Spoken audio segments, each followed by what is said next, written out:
Hello everyone, this is the fourth lecture of this week. In the first 3 weeks, we tried to understand the different steps involved in matrix method of structural analysis for beam. Now today we will demonstrate those methods through one example. We will be considering two examples in this week. Let us start with the example through which we demonstrated, we understood, we discussed the different steps. So let us take this example, and if you recall, in the first 3 weeks when we discussed different steps, that is, we tried to understand through this example. Now let us actually solve this example. Well, so if you recall, there are different steps in solving solving any beam problem through this method. The first step is the discretization, means we have to understand, we have to identify different members, number them, all the members, and also number all the joints and the associated degrees of freedom. Okay, so this has two members. So let us take the first step is discretization. We have member number 1, these are the joints number 1, 2, 3, and then this is member number 1 and this is member number 2. Now, here you see, again, just let me emphasize on the point that in the first 3 weeks we use this example to understand the different steps, but that time we did not bother about how the numbering is to be done, numbering of the degrees of freedom is to be done. Now, you see, look at this beam. You see, at every joints we have 2 degrees of freedom if we ignore the axial deformation. At this joint, all the degrees of freedom is 0. At this joint, there is a constraint in vertical translation, and they are also constrained in the vertical translation. And only degrees of freedom which are unknown are the rotation at B and rotation at C. Now, when we number them, let us give degrees of freedom. This at rotation at 3 is degrees of freedom 1, and rotation at 2 is degrees of freedom 2. So this is U1 and this is U2, and then this is U3. Translation at node 3, translation in vertical direction is U3, and translation in vertical direction at node 2 is U4, and then we have U5 and U6. Now this is important, important in the sense, if you wish, you may not do this. You can give the numbering the way we gave the numbering during discussion of the steps, but there is a precise an advantage of numbering, at least for the context of this problem. There is an advantage of numbering like this, and that advantage will be clear shortly when we actually solve those equations, the linear system of equations. Let us see that. Let us bear with you bear with us, bear with me for some time to understand the advantage of this kind of numbering. Now, so this is the numbering of degrees of freedom, nodes, and the elements. Okay. Now, once we have that, so next step is calculation of member stiffness matrix. If you recall, for any arbitrary member, say M, which is connected between node I and J, and their degrees of freedoms are I1, I2 and J1, J2 at Ij node respectively, then this is the member stiffness matrix. Now, in this member stiffness matrix, if you recall, this is associated with node number 1, degrees of freedom I1, this is I2, this is J1, and this is J2. Similarly, this is I1, this is I2, this is J1, and this is J2. Now, Ij and consequently I1, J2 will be different for different elements. Okay. Now, let us first take the member number 1.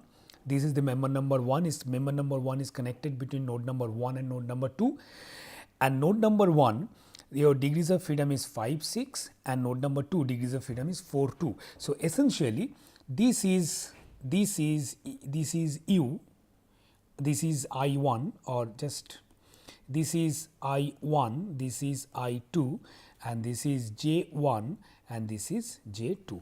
Okay. Now, so this is the stiffness matrix for this member. For this member, L is equal to 5 meter. EI for both the member, the flexural rigidity, EI, let us assume for both the members it is constant. Well, in the second example, we will see if EI is not same for different segments, then how it is to be taken into account. Now then this will be for 5, this is for 5, this is for 6 and this is for 4 and this is 2, and similarly this is for degrees of freedom 5, this is for 6, this is for 4 and this is for 2. Now if we substitute values of L here and take EI constant, EI outside of the matrix, then the expression of this will be like this. Okay, this is 5 6 4 2 5 6 4 2. So this is the stiffness matrix for member 1. Now step 2 is now stiffness matrix for member 2. Please correct it. It should be 2.5 meter for member 2 and this should be 2. Okay. And if you recall the discretization, member 2 is connected between node number, it should be node number 2 and 3, it should be node number 2 and it should be node number 3, please correct it.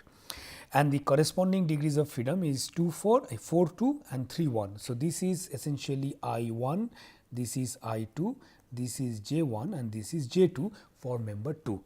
So, this is the stiffness matrix, and again if we can substitute L is equal to 2.5 here, take EI outside and get the corresponding member stiffness matrix for member 2. So, in this case, so this will be 4, this will be 4 and this will be 2, this will be 3 and this will be 1. So, 4, 2, 3, 1. This is how this stiffness matrix is defined. Now, if we substitute that, then the corresponding stiffness matrix will be if we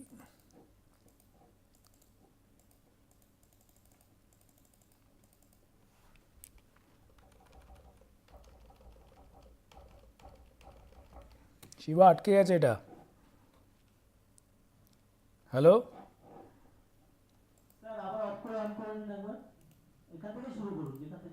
হ্যাঁ হ্যাঁ হ্যাঁ ওখান থেকে শুরু করবো।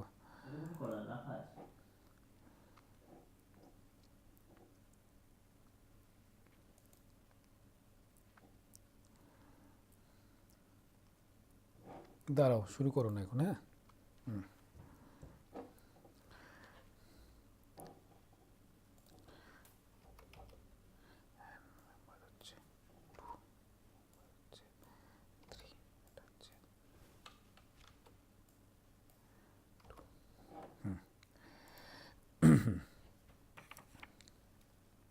দাঁড়াও বাবা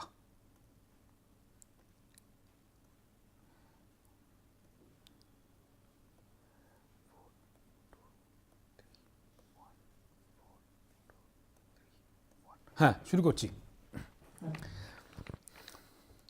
Okay, now you can substitute the values of L here, take EI outside the matrix and we get the corresponding matrix for element number 2, stiffness matrix for element 2, and this, if you do that exercise, the final stiffness matrix for this element will be this.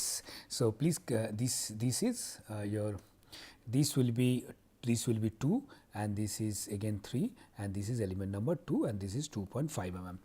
So, this is the stiffness matrix K2.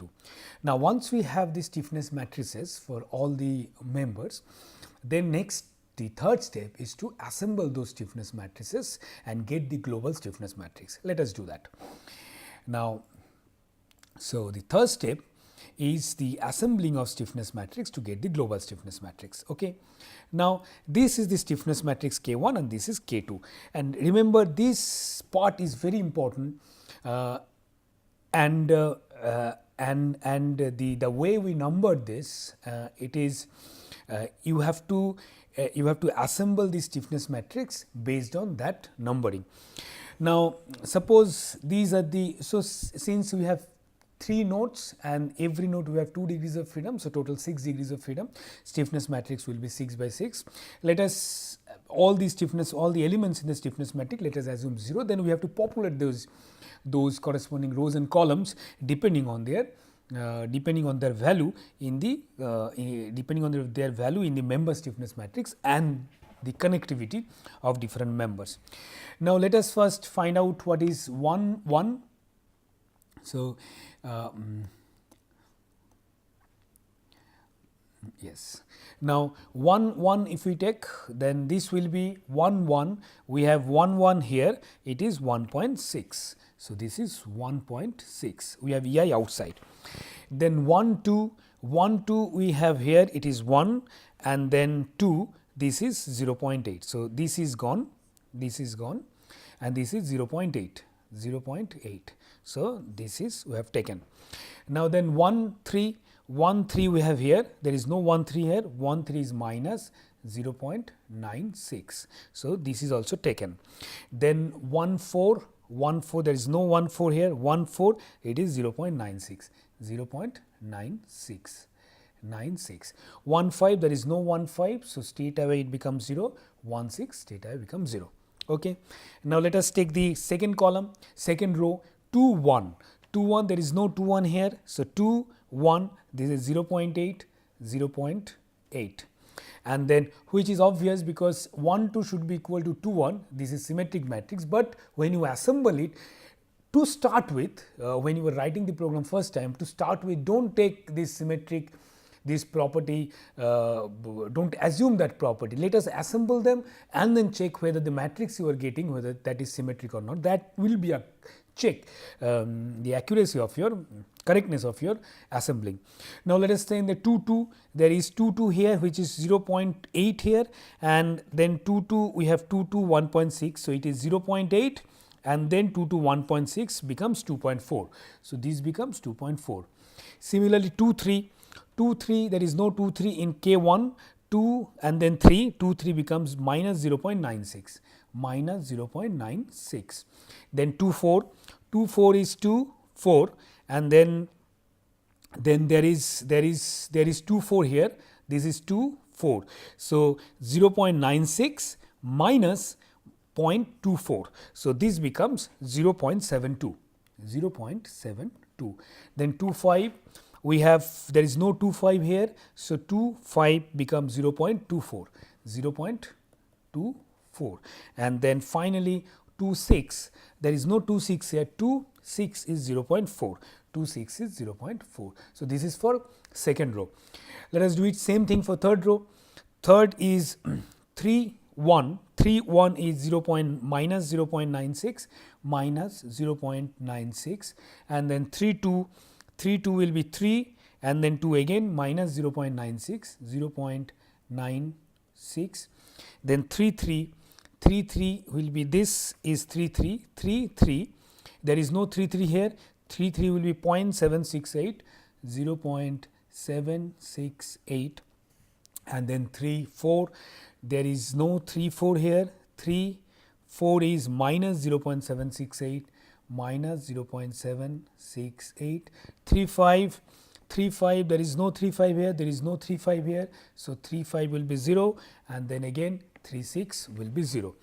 Do it for row, fourth row, then 4 1, 4 1, 0.96, 0.96, 4 2, 4, we have 2 0.96 here, and then again 4 2, 4 4 2 minus 0.24. So, 0.96 minus 0.24 becomes 0.72, and then we have 4 3, 4 3, there is no 4 3 here, 4 3 minus 0.768, minus 0.768. Then 4 4, we have 4 4 here, is this is 4 4.768, and then we have another 4 4 0.096. If we add them, we get 0.864, 0.864. 4 5 4, there is no 4 5 here in K2, then we have 4 and then 5 0.096, minus 0.096, and then 4 6 4 and then 6 minus 0.24, minus 0.24. Then fifth row 5 1, there is no 5 1 here, 5 1, there is no 5 1 here, straight away it becomes 0. 5 2, there is 5 2 here, which is 0.24, 0.24, and then 5 3, there is no 5 3 here, there is no 5 3 here, this becomes 0. Then 5 4, there is no 5 4 in K2, here 5 4 is minus 0.096, minus 0.096, and then 5 5, 5 and then 5 is 0.096, 0.096 and then finally 5 6, 5 6 0.24, 0.24 and the last row, sixth row 6 1, there is no 6 1 here, there is no 6 1 here, straight away it becomes 0, 6 2, 6 2, there is no 6 2 here, 6 and then 2 is 0.4, 6 2 is 0.4 and then 6 3, there is no 6 3 here, no 6 3 here, this becomes 0, 6 4, 6 4, 6 4 minus 0.24, minus 0.24 and then 6 5, 6 5 is 6 and then 6 5 is 0.24, 0.24 and finally 6 6, 6 6 is 6 6 0.8, 0.8. You look at all these elements we have considered in these member stiffness matrices, both the member stiffness matrices and this is the final global stiffness matrix. Look at this global stiffness matrix, you see this matrix is symmetric. And another important part is all the diagonal entries in this stiffness matrix is positive. Okay. Now, I leave it to you to know. We will discuss that sometime in the subsequent weeks, why this property, what is the interpretation of this property of stiffness matrix, but you try to find out why all the elements in the stiffness matrix, diagonal element of the stiffness matrix always has to be positive.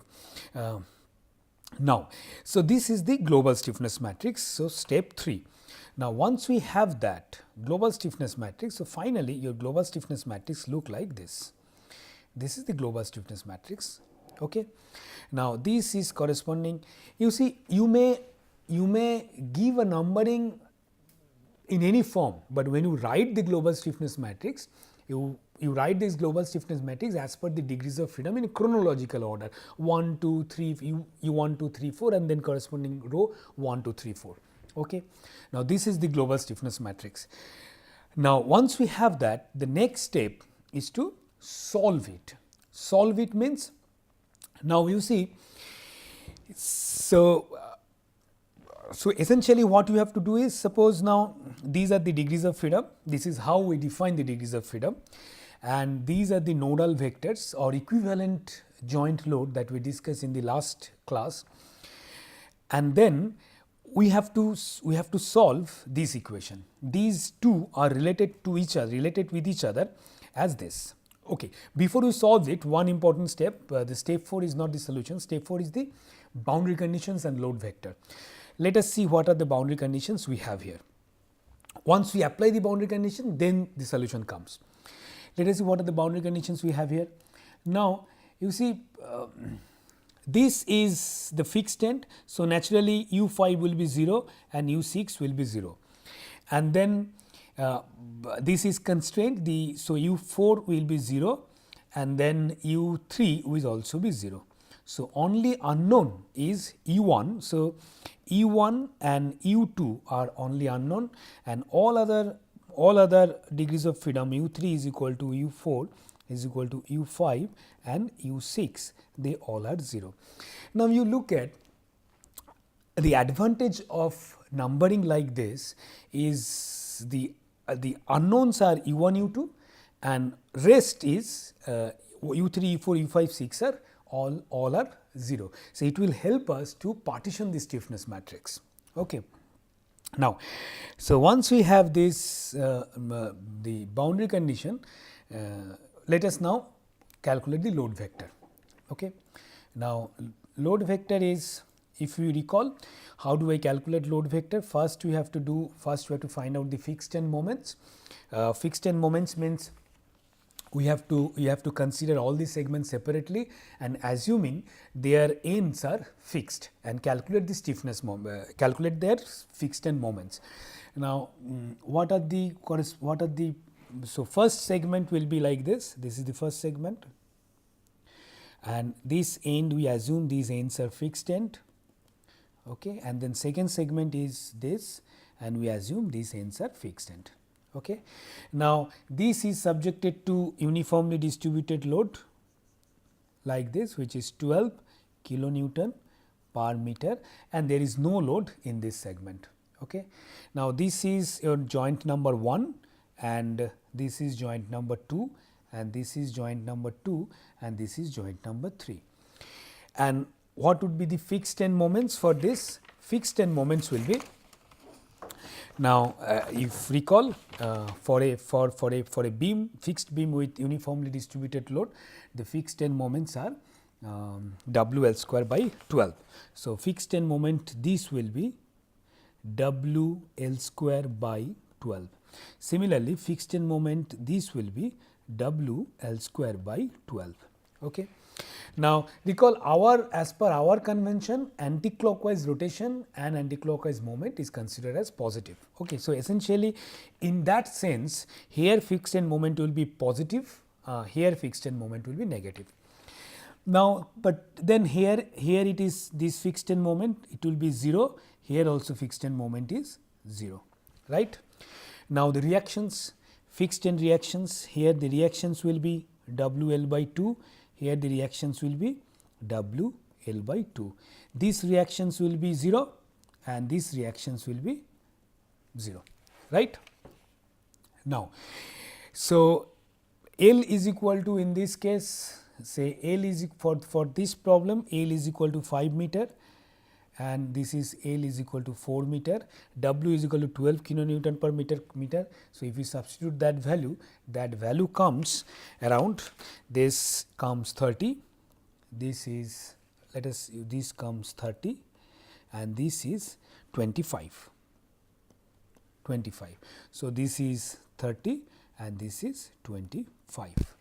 Okay, and this is anyway 0 0. So, here fixed end moment is 25, in this case the fixed end moment will be minus 25 because it is clockwise direction.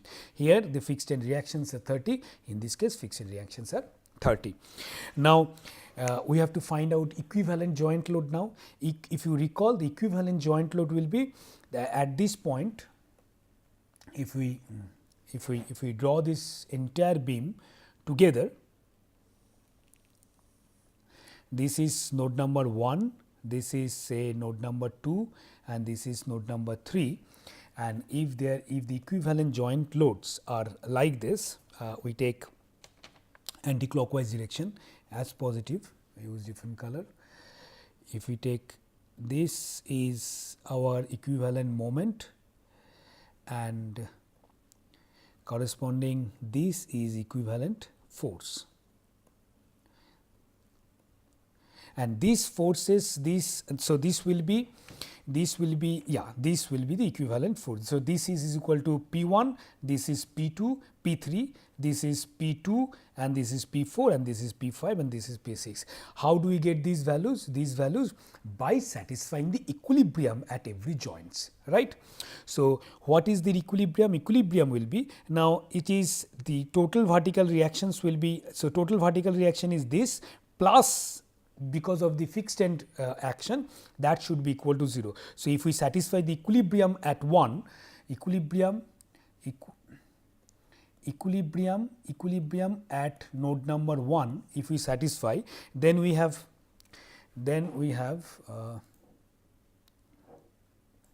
okay. If we satisfy the equilibrium at node number 1, then what we have is this. Then we have P5 plus 30 is equal to 0. This gives us P5 is equal to minus 30. Okay. Similarly, if we take P6 which is anti-clockwise direction positive plus this WL, this 25 is equal to 0. So, this gives us P6 is equal to minus 25. So, this is the equivalent joint load at node number 5, node number 1 and corresponding degrees of freedom 5 and 6. Similarly, if we satisfy the equilibrium at this, say equilibrium at joint 2, if we satisfied equilibrium at 2, if we satisfied, then what we have is this. Then we have P4 plus we have 30, this is 30 plus from this joint it is 0 is equal to 0. So, P4 is equal to minus 30, and similarly we have P2 and this is clockwise, anti-clockwise direction positive, this is clockwise direction negative, minus 25, and from here it is 0 is equal to 0. So, this gives us P2 is equal to 25. So, this is the equivalent joint load at node number 2. As similarly, if we apply equilibrium at node number 1, we get P1 is equal to 0 and P3 is equal to 0. These are all equivalent joint load. Okay. Please note that these equivalent joint loads are not reactions. For instance, at node A we have support reactions, at node B we have support reactions vertical direction force, at node C we have support reaction is the force in vertical direction. These equivalent loads, equivalent joint loads are not the reactions. The total reactions will be equivalent joint load, which is obtained by assuming there is no degrees of freedom at the end, plus the contribution from the deformation. Actual beam will deform, and whatever is the contribution from the deformation, that plus the fixed end moments will be the equivalent, will be your reactions. Okay. We will come to that point. So, this is the equivalent joint load. Okay. Now, next, once we have the equivalent joint load, these equivalent joint loads are like this. Okay. So, so these are the, so U is a vector and P is a equivalent joint loads. So, what we have is, this is the equivalent joint loads we have. Now, only unknown here is this.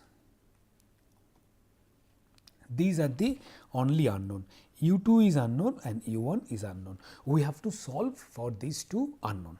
Let us do that. So, step 5, once we apply the boundary conditions and the load vector is constructed, step 5 is to solution for the unknown displacement. So, step 5 is solution for unknown displacement.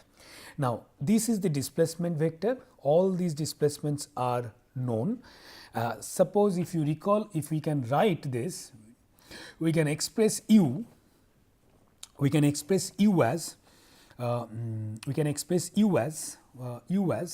say U is equal to U unknown and U known. Okay. And U unknown is equal to, in this case, U1, U2, and U known in this case is U3, U4, U5, U6, which is 0, 0, 0, 0, right. So, this is how we can write. Now, so once we have that, and then you recall the total stiffness matrix, eventually what we have? Eventually we have this expression. We have this expression that P is equal to K into U, right, where K is the stiffness matrix, global stiffness matrix, P is the load vector and U is the displacement. Now, this entire equation can be expressed in terms of this, can be rearranged such that all the known displacement you can, all the unknown displacements are unknown displacement, this will be unknown displacement, this will be unknown displacement, this will be known displacement. Okay. This will be unknown displacement, this is known, this is okay. So, this can be rearranged like this. Okay. Now, and accordingly the stiffness matrix can be partitioned. So, if we have this, you see here, this is the reason why we chose the numbering of degrees of freedom accordingly. Now, what we have to do is we have to partition this matrix like this, because only U1 and U2 are unknown. So, this will give us K11, this will be K12, this will be K21 and this will be K22. Okay. And this will be U1, U2 and then U3, U4, U5 and U6, all these displacement vector, partition of that displacement vector, similarly partition of that node vector. So, in this case, since you have chosen the numbering of the degrees of freedom in such a way that first 2 degrees of freedom are unknown and the rest are known, in that case you have to only scoop out these first 2 rows and column from the stiffness matrix, and then the partition of the stiffness matrix will be easier. You do not have to rearrange the rows and columns, but if you choose the numbering of the degrees of freedom in other way, there is absolutely nothing wrong in that, you can do that, but then when it comes to partitioning of the stiffness matrix, you have to rearrange them in terms of in such that all known displacement together and all the unknown displacement together. So, it needs the rearranging of corresponding rows and columns, but in this case rearrangement is not, that exercise is not required, because first two are degrees of freedom are unknown. That is how we named the degrees of freedom, numbered the degrees of freedom. Okay. Now, once we have this, then what is next? Next is this equation, if you recall. So, this becomes this, right. Now, so if we substitute, what are the values of this? What are the values of this? So, this becomes, if we recall, this equation becomes, the stiffness matrix is, the first is 1.6 and then 0.8 and then 0.8 and 2.4. This is, and then u unknown, this is u1 and u2 plus this u known is 0. So, this part, the entire part will be 0. This is equal to, so this is corresponding to that degrees of freedom u1. So, this is 0 and then this is 0, this value, and then corresponding u2, this is 25, this is 25, this is this. Now, ei. So, this is the equation we have to solve, this is. So, if we solve them, then the final results we get u1 is equal to minus 6.25 by ei, and then u2 is equal to 12.5 by ei. So, this is the solution for unknown degrees of freedom. Now, we have all the degrees of freedom are known. 0 degrees of freedom u3, u4, u4, 5, 6 and u1, u2, which were unknown. By solving them, we get these degrees of freedom. Now, once we have the degrees of freedom, unknown displacement, next part we have to find out is the support reactions. But remember, these equivalent joint loads, they are not support reactions.